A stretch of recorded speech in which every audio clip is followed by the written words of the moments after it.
وَمَا آتَاكُمُ الرَّسُولُ فَخُذُوهُ وَمَا نَهَاكُمْ عَنْهُ فَانْتَهُوا.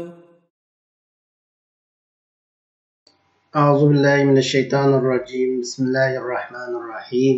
الحمد لله والصلاة والسلام على رسول الله وعلى آله وصحبه ومن والاه أما بعد.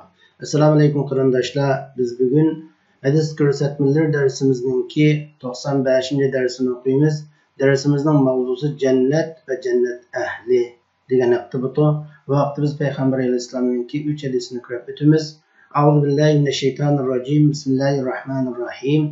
أن سعد بن أبي وقاص رضي الله عنه عن النبي صلى الله عليه وسلم قال: لو أن ما يقل زفر مما في الجنة بدا لتزخرفت له ما بين خوافق السماوات والأرض، ولو أن رجلا من أهل الجنة اطلع فبدا أساوره لتمس ضوء الشمس كما تتمس الشمس ضوء النجوم. Sa'd ibn Abi Waqqas radhiyallohu anhudan rivoyat qilinadiki, payg'ambarimiz sallallohu alayhi va sallam mundaq degan: agar jannatning ne'matlaridan bir tirnoqqa quyalg'uchak ne'mat dunyoga oshkor bo'lsa, shu ne'matning jihatidan osmon zaminning ichidagi barliq narsalar go'zallashib ketadi, chiroylilashib ketadi, zinnatlanib ketadi. Agar jannat ahlidan bir odam dunyoga chiqib, uning bir bo'layzuklari dunyoga oshkor bo'lsa, xuddi quyosh nuri yulduz nurlarini o'chirayotganga o'xshash quyoshning nurini o'chirib o'tadi degan. Endi biz bu payg'ambarimizning bu hadisidan tushunamizki, payg'ambarimizning bizga dunyoga bir tirnoqchilik, jannatdagi ne'matlardan tirnoqchilik ne'mat dunyoga oshkor bo'lsa, shu dunyoga tirnoqchilik oshkor bo'lgan shu ne'matning jihatidan osmon va zaminlarning ichidagi hamma narsa alohida go'zallashib ketadiganligi, chiroylilashib ketadiganligi, zinnatlanib ketadiganligi, jannat ahlidan bir odam chiqib, uning uzuklari dunyoga bir oshkor bo'lsa, u uzukning nuri quyosh nurini o'chirib o'tadiganligi, xuddi quyosh nuri yulduzlar nurini o'chirib o'tganda o'chirib o'tadiganligini bizga xabar bergan bu hadisdan tushunamizki, ko'z ko'rib boqmagan, quloq eshitib boqmagan, inson qalbi kechib boqmagan jannat ne'matlarining ne kadar katta, ne kadar büyük, ne kadar güzel ekanligini biz bu hadisdan tushuna olamiz. İkinci bir hadis Sahl ibn Sa'd as-Sa'di radhiyallohu anhudan rivoyat qilingan hadis. An Sahl ibn Sa'd as-Sa'di qala Rasululloh sallallohu alayhi ve sellem: "Mawdi'u sawtin fil jannati khayrun min ad-dunya ve ma fiha. La ghadwatun fi sabilillahi aw rawhatun khayrun min ad-dunya ve ma fiha." Sahl ibn Sa'd as-Sa'di radhiyallohu anhu deydi ki, Rasululloh sallallohu alayhi ve sellem mundaq degan: Cennette bir kamçının o'rni dünya ve dünyanın içindeki narsalardan yaxshiroq. Allah yo'lda lag'advatun Allah yo'lda bir qatim atganlar birish yoki bir qatim kashta birish dünya ve dünyanın içindeki narsalardan yaxshiroq degan. Endi Enes ibn Malik'ten mushu haqda yana bir hadis var. Enes ibn Malik radhiyallohu anhudan bayon qilingan mushu hadis bilan ma'nodosh bo'lgan yana bir hadis var. Biz uni ko'rib o'tsak, Rasululloh sallallohu alayhi vasallam deydi-ki, Allah yo'lida bir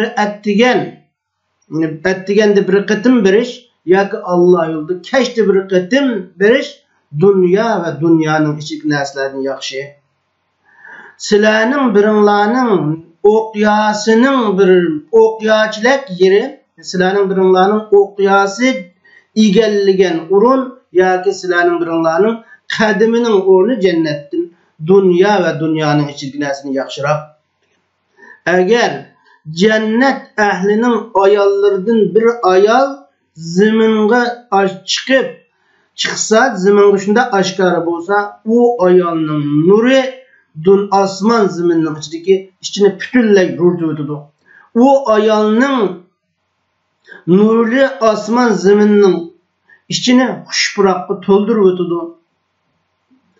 O ayalının yağlıqı dünya ve dünyanın içindeki neslerden yaxşırak degan.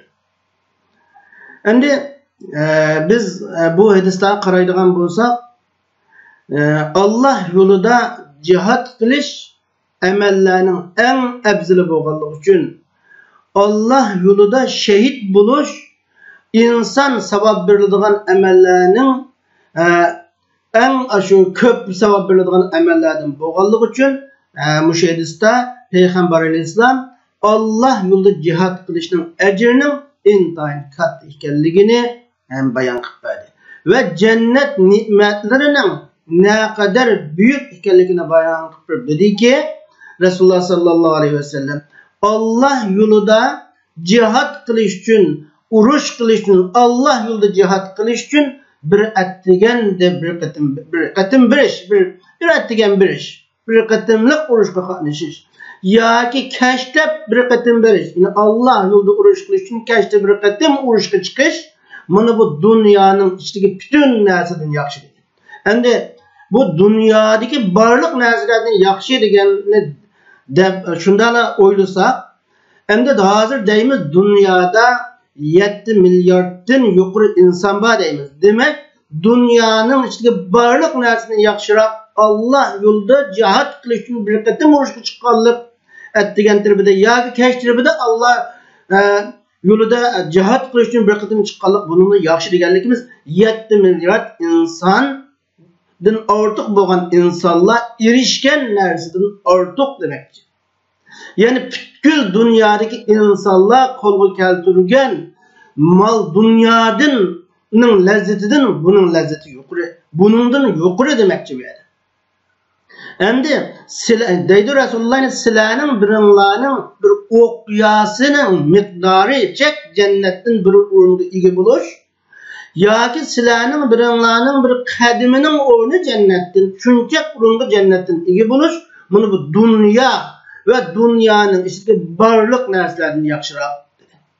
Demek, o her qancha bo'lsa bir insan dünya, bütün dünyaga bu kainat kaminasiga ega bo'lolmaydi. Lekin jannatning bir o'qiyachining o'rni egallagancha yana egallash yoki bir dastlab turgan urunchak bir o'rinni egallash, mana bu bütün dünya ve osmon zamin uning ichiga hamma narsani yaxshi ekanligini Peygamber Aleyhisselam bizga deb turibdi. Eğer cennet ayallardan bir ayal bu ziminga aşkar olsa, onun osman ziminning içini yurtuvatıdı, osman ziminning içini xushburoqqa to'ldiruvatıdı dedi. Neymiş qarasa, o cennet ayallarının güzelligining jihatini, o cennet ayallarının nurluq bo'lganligining jihatini, o ayallarning nurluqligi, o ayallarning güzelliği bana şu asman zeminini nurga to'ldiruvatıdı, asman zeminini xushburoqqa to'ldiruvatıdı. Hatta şu bir ayalning bir yağlıqimi dünya ve dünyanın içindeki narsaning eng yaxshi. Yani bir ayalning yağlıqıcılıq, şu yağlıqı dünyanın ve dünyanın içindeki barliq narsaning yaxshi deb Rasulullah sallallahu aleyhi ve sellem, yani cennetdeki her bir narsaning ne kadar güzel, ne kadar katta ekanligini bizga xabar qilib turibdi.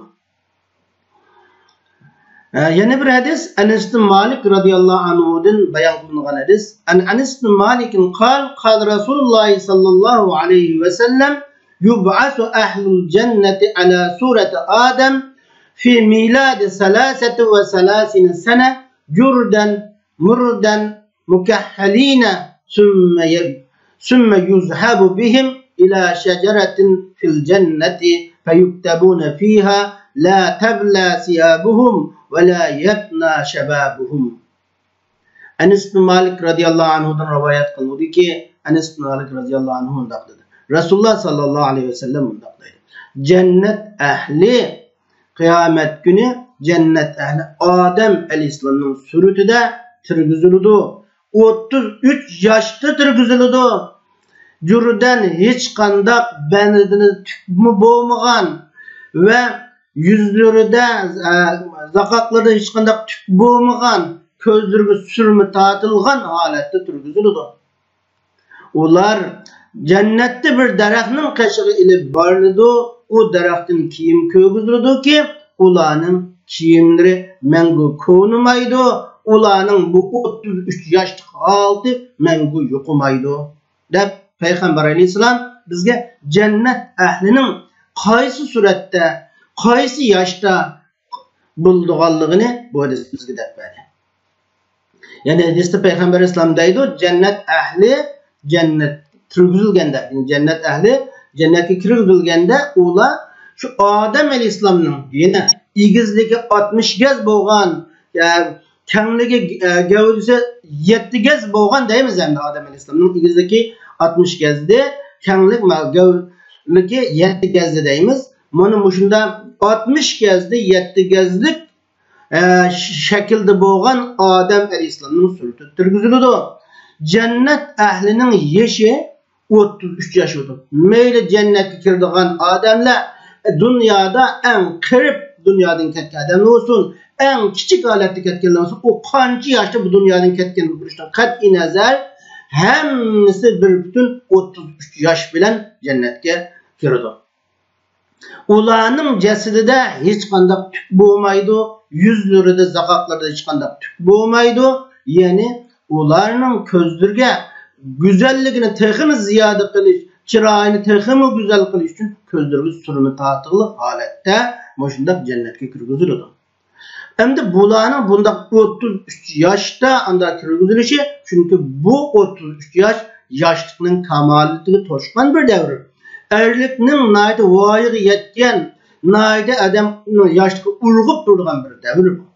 Payg'ambar alayhisalom deydi-ki, ularning kiyimlari ko'nimaydi, yoshliklar tugab 30 yoshdan 40 yoshga berib qolgan bundaq ahvollar bo'lmaydi. Mana bu Alloh subhanahu va taolaning jannat ahliga qilgan fazli marhamati, in'omi. Endi yana boshqa mazmunlarda o'tirib qo'yildiki, jannat ahli egizlik bo'y jihatda Adem alayhisalomning suratida buyuda. Endi yosh jihatda İsa alayhisalomning yoshida, chiroyining go'zalligida Yusuf alayhisalomning chiroyida, tilda so'zlaydigan tilda Muhammad sallallohu alayhi va sallamning tili bilan so'zlaydigan holatda jannatga kirgiziladi deb qaraladi. Mana bu jannat ahlininki ahvoli. Endi hadisdan shuni ko'rib olamizki, Alloh subhanahu va taolo bu darsimizda Rasululloh sallallohu alayhi va sallamning hadisidan bu darsda shuni ko'rib olamizki, Rasululloh sallallohu alayhi ve sellem Allah yolunda kılgan cihatının ecrini bayan qilib berdi bizga. Yani Allah yolunda kılgan cihatının ecrinin ne kadar kattı ekanligini, cennet nimetlerinin ne kadar kattı ekanligi bu hadiste bayan qilindi. Yani bu dersimizde cennette tugab qolmaydigan, mangu qolib qoladigan nimetlarni eslash orqali cennetga qiziqish, cennetni qo'lga keltirishning lazım ekanligini bu darsdan tushunib olamiz. Üçüncü birisi dünya nimetlerining yo'qoladiganligi.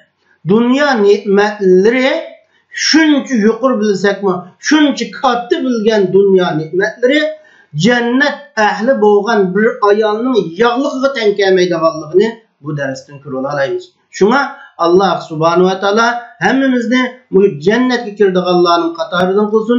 Cennetga kirishimiz uchun hammamizni mushu cennetga kirishga sabab bo'ladigan, yine Allohning buyurgan buyruqlarini ijro qiladigan, to'sqan to'siqlardan yanadigan bir bizga aql idrokni ve shundaq bir sharoitni Allah subhanahu wa taala bizga muyassar qilsin. Va oxir da'vana alhamdulillahi robbil alamin.